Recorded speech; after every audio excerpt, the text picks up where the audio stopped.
Muuten kuvaa videota. Nyt mä kuvaan niistä otuksista videota.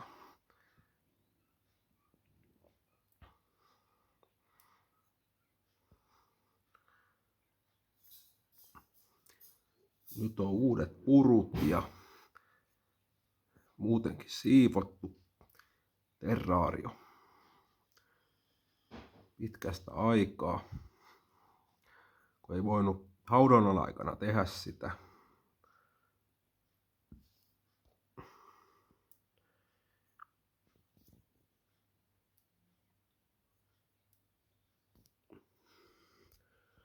Siinä on isäkukko ja pari poikasta tuolla luolassa, musta ja keltainen.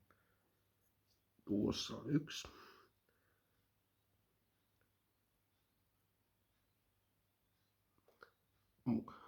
Kana on jo luolassa ja toiset poikaset.